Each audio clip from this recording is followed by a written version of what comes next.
आप देख रहे हैं एग्जाम टूर। मेरे साथ छात्र नेता सौरभ कुमार हैं और इनसे जानेंगे कि क्या टीचर भर्ती पर वास्तव में प्रभाव पड़ेगा, क्या पूरक रिजल्ट से काम चलाया जाएगा या शिक्षक भर्ती को रद्द किया जा सकता है। क्योंकि आप देखे होइएगा बंगाल में 6 साल बाद वैकेंसी को रद्द कर दिया गया। अभी एनएम को लेकर जो प्रक्रिया चल रहा है आप भी जानते हैं, उसको भी रद्द कर दिया गया फिर से बहाली के लिए। तो उनसे जानेंगे। आपका स्वागत है एग्जाम टूर में। धन्यवाद अभिषेक जी आपको। सौरभ जी, बहुत लोग ये कह रहे हैं कि बीपीएससी के पास ये अधिकार है, विशेषाधिकार है कि वो अपने जो वैकेंसी दिया उसमें सुधार कर सकता है, चेंज कर सकता है, बदलाव कर सकता है। तो आप इसको कैसे देखते हैं? देखिए, सबसे पहली बात है कि बीपीएससी को ऑटोनोमस बॉडी है, स्वतः कुछ भी चीज, लेकिन जो कैबिनेट से मंजूरी मिलती है, कई ऐसी चीजें होती है उम्र को बढ़ाने को लेकर या पोस्ट तो कर सकती है इंक्रीज। लेकिन आपको याद होगा इसके पहले कई मामलों को लेकर जो बीपीएससी ने अपने मामलों का उल्लंघन किया है। सप्लीमेंट्री रिजल्ट पर आप कर सकते हैं, नहीं कर सकते हैं, सीटों को बचा सकते हैं, लेकिन पूरे तौर पर बीपीएससी के पूर्व चेयरमैन अतुल प्रसाद जी के कार्यशैली पर एक सवाल है कि आपकी ईमानदारी पर हम लोग कहते थे कि बेहतर परीक्षा कंडक्ट आप कराए, लेकिन उसके बाद की चीजें जो सामने आई वो आपके रहते हुए आई। अब तो कहने की कोई जरूरत नहीं है कि TRE-1 और TRE-2 में क्या हुआ, क्योंकि TRE-3 में हो चुका है वंडा 4।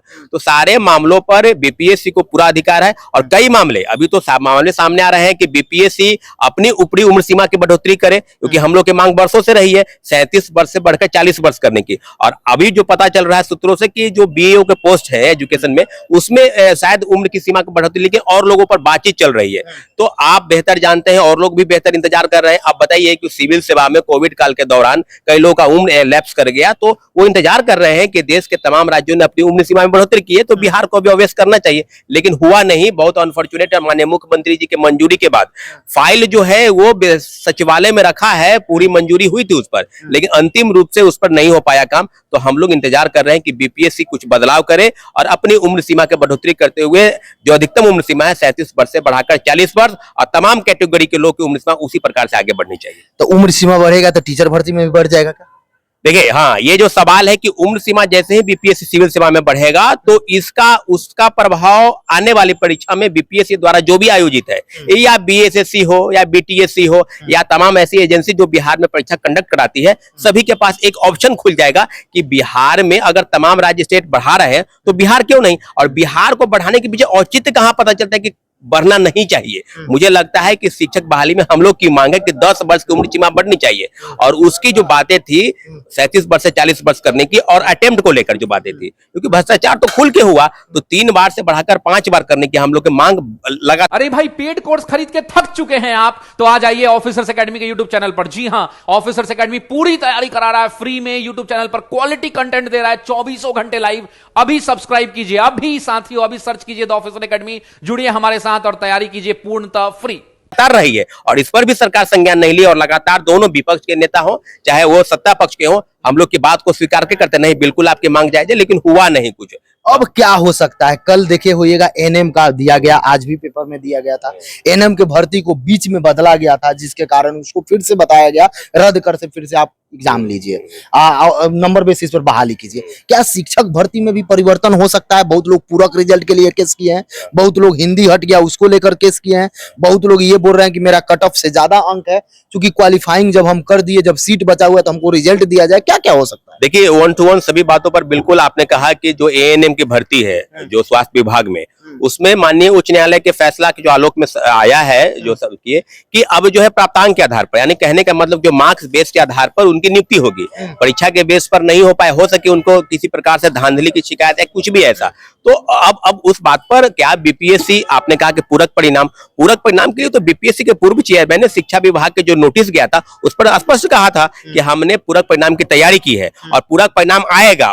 कैसे आएगा? ड्रॉप आउट स्टूडेंट को लेकर, मल्टीपल रिजल्ट उनको लेकर, और जो पद 14,700 पदों की सूची TRE-2 में गई थी उसको भी बचा लिया गया। तो बीपीएससी के पूर्व चेयरमैन भलीभांति जानते हैं कि किसके दबाव में वो काम कर रहे हैं। ऑटोनोमस बॉडी है, निश्चित रूप से सरकार के एक अंग है, लेकिन आने वाले समय में सप्लीमेंट्री रिजल्ट हम लोग की डिमांड है, और कई याचिका सप्लीमेंट्री रिजल्ट के नाम पर दायर है। कई की सुनवाई भी हो चुकी है, कई आगे की भी सुनवाई है। हम लोग के मामले में CWJC 2337 की भी सुनवाई 19 जून को होने वाली है। एक और मामला 1151 की भी सुनवाई की तीसरी सुनवाई होने वाली है, बहुत जल्द होने वाली है।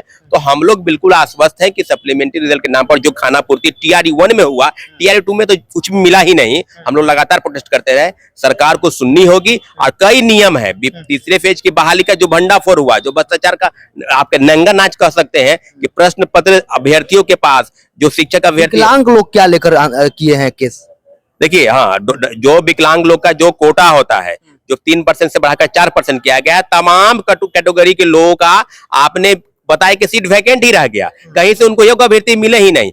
कई ऐसे हैं जो दूसरे प्रदेश के डोमिसाइल आप कह लीजिए, उनके सीट पर उनको रखा गया है। तो दिव्यांग विद्यार्थियों के साथ मुझे लगता है कि दोनों फेज की बहाली में जो चीजें हुआ, हम तो डोमिसाइल के दिव्यांगों के साथ कई बार प्रोटेस्ट किए BPSC गेट के पास, लेकिन कोई दिव्यांगों के साथ खड़ा नहीं हुआ, कहीं से कुछ नहीं है। बेचारे कैसे कैसे रेंगते हुए चलते हुए हम लोग जाते थे, लेकिन इन लोगों की व्यवस्था ही बिल्कुल है। दिव्यांगतों के साथ कहिए, या फर्जी डोमिसाइल सर्टिफिकेट कह लीजिए, या सीटेड अपियरिंग कह लीजिए, STAT अपियरिंग कह लीजिए, या सबसे बड़ी जो मांग हम लोग की है वो है कि राज्य सरकार को ये जो डोमिसाइल वाला मामला है, आप सप्लीमेंट्री रिजल्ट है या 10 वर्ष की छूट है और अटेम्प्ट को बढ़ाकर 3 बार से 5 बार करनी है, ये 5 मुद्दे हम लोग की प्रमुख मांग है। आपके चैनल के माध्यम से हम लोग लगातार करें कि तीसरे फेज के बहाली पर BPSC इन सब मामलों को आगे करे और उसको जोड़ते हुए तीसरे फेज के बहाली को प्रक्रिया 5 मांग आप लोग का? हाँ, 5 मांग हम लोग की मांग है। और हम लोग बिल्कुल तीसरे फेज के बहाली पे अब जो कह रहे हैं कि लोकसभा चुनाव के बाद 10, 11, 12 सितंबर डेट जो है अनाउंसमेंट की बात है, तो अभी तो जांच चल रही है, उसी पर जांच चल रही है जिस BPSC पर आरोप लगे कि आपने प्रश्न पत्र प्रिंटिंग प्रेस में छपने के पहले इन लोग के पास कल भी 7 आदमी को उठा लिया गया।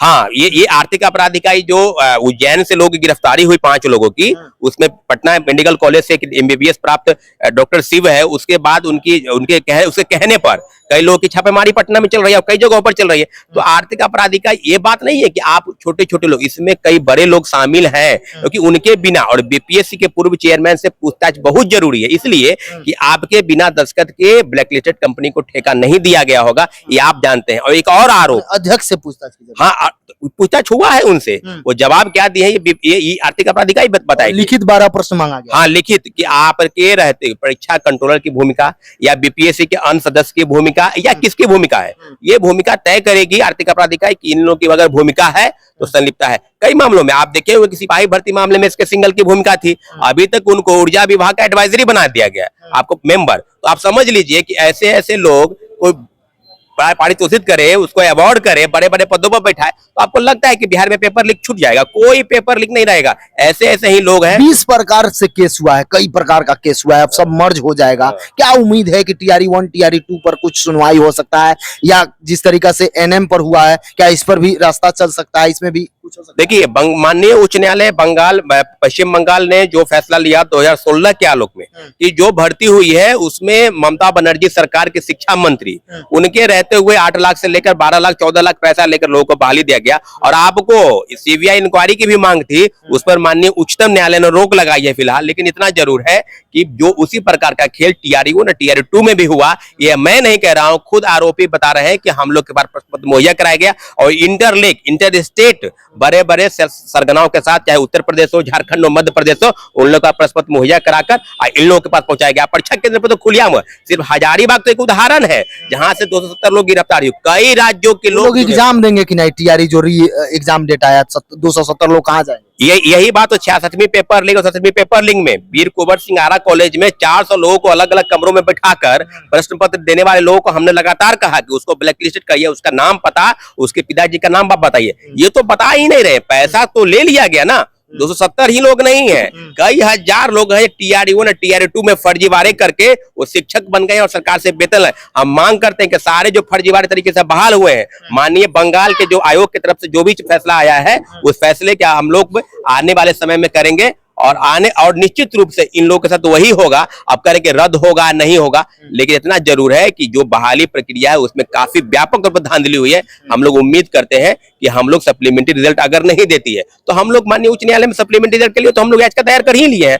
आने वाले समय में सब 1 से 1 और TRE 2 में भी याचिका दायर है, सब मामलों की सुनवाई चल रही है। कई चीजें जो होगी वो बिल्कुल स्वतः सामने आ जाएगी। इतना जरूर है, सरकार से भरोसा उठ गया शिक्षक अभ्यर्थियों पर। लोकसभा चुनाव में हम लोगों ने खुलकर कहा है, इस लोकसभा के आम चुनाव में आप जाइए वोट देने, और लेकिन वोट न कमल, न हाथ, न पंजा, न तीर, किसी पर नहीं, नोटा पर बटन दबाइए और बताइए। क्योंकि आपको याद होगा कि लोकसभा के प्रथम चरण के चुनाव में 5% का कम मतदान हुआ और दूसरे चरण में भी चुनाव का परसेंट कम रहा। तो ये बात अब दर्शाता है कि युवा शिक्षक अभ्यर्थी या जो कंपटीशन की तैयारी करने वाले लोग हैं, उनके मन में यह भाव उत्पन्न हो चुका है कि हमारे साथ सरकार नहीं है, बस सरकार किसी प्रकार से राजगद्दी पर बैठना चाहते हैं और हम लोगों को, मेरिट वालों को दर दर के ठोकर खाने पर मजबूर है। जो भी एग्जाम टूर पर नए हैं चैनल को सब्सक्राइब कर लेंगे। आप क्या सोच रहे हैं टीआरई 1 के बारे में, टीआरई 2 के बारे में और पूरक रिजल्ट के बारे में, एज रिलैक्सेशन वगैरह सब कुछ को लेकर, वन कैंडिडेट वन रिजल्ट पर, इन सारे चीज पर आप कमेंट सेक्शन में जरूर कमेंट करें। आपको क्या उम्मीद है कि टीआरई 2 और टीआरई 1 क्या हो सकता है। जय हिंद।